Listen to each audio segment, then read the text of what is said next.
In this video, we've got some fresh news about Terence Crawford being sued for, well, being Terence Crawford and doing what people say he's kind of known for, which is cutting deals and then allegedly trying to walk them back.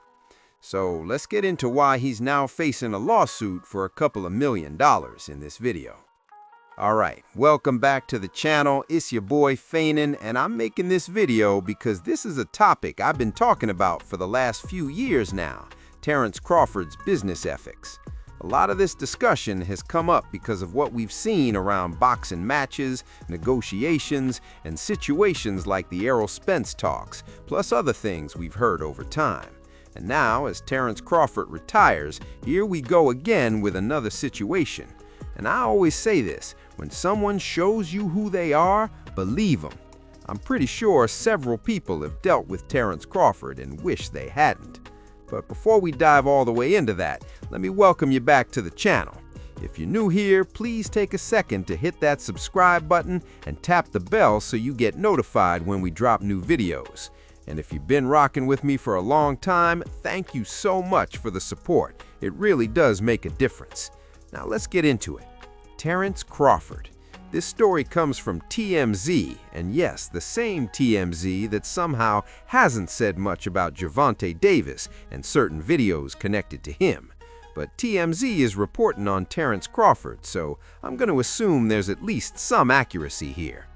According to TMZ, Terence Crawford hasn't even been retired for a full week, and he's already got another fight on his hands, just not in the ring. This time it's a legal fight.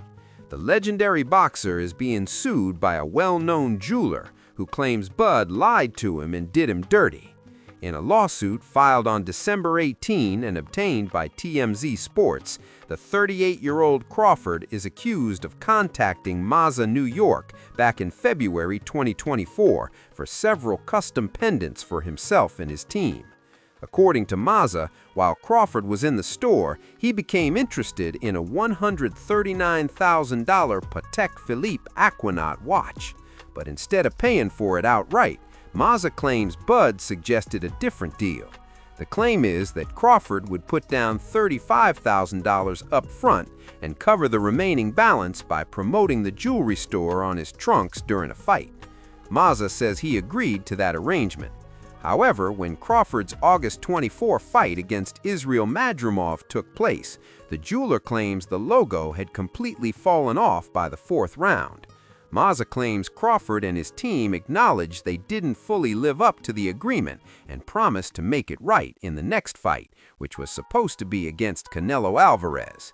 According to the jeweler, he delivered the logo patch to Bud's representative ahead of the September 13 mega fight. But he says he was later told the logo would not appear on Crawford's shorts during the Alvarez bout. Mazza claims he was never given a clear reason or explanation for this sudden change. By allegedly backing out of the agreement, Mazza says his business lost a major opportunity to elevate the brand. He claims that missed exposure cost him an estimated $1.5 million in promotional value.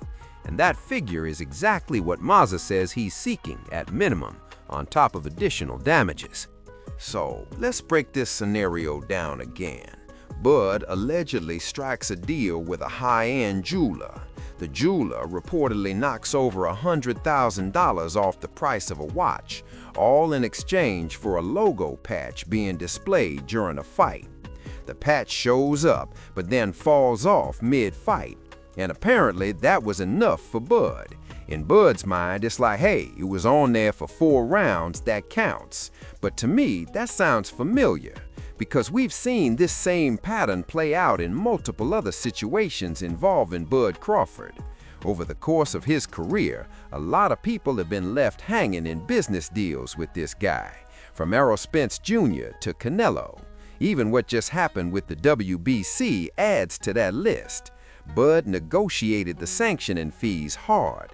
The WBO, WBA, and IBF all reportedly agreed to reduced fees for him. And keep in mind, those fees were already cut from the usual percentage most fighters pay. After getting that reduction, Bud still pushed to negotiate even further. Now look, I don't have a problem with negotiating or trying to get the best deal possible. That's business. But at some point, you build a reputation, and Bud has built one for not being a straight shooter. You can go back to Errol Spence Jr.'s situation. You can look at how he negotiated 2 deals at once before suddenly fighting David Avanasian. That's why I've always said this: Bud Crawford has been bad business for a long time. And then there's that very questionable relationship he's had with Victor Conte over the years. Birds of a feather flock together, and that situation alone raises eyebrows. And on top of all of this, let me be very clear about one thing. Do not believe for a second that Terence Crawford is actually retired. I don't believe it. Don't believe it for a second. He's gonna end up coming back. Someone is gonna wave a massive check in front of him for a big fight. And this whole retirement thing feels more like a strategy to boost his market value.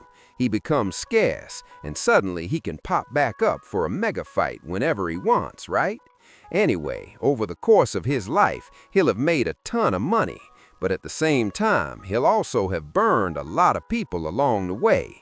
And you have to wonder, at the end of the day, maybe he just doesn't care. But man, that's a rough reputation to carry.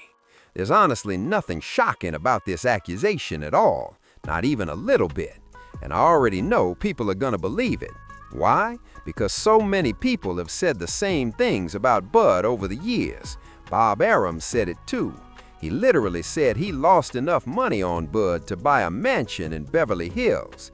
And did Bud ever seem concerned about giving him a return on that investment? No, not at all. So it kinda is what it is. I just wanted to put that last part out there, because we're probably not gonna see Terence Crawford for a while. Hopefully I won't have to talk about him for a minute. Because listen, inside the ring, Bud Crawford has been an absolutely incredible fighter. Elite, special.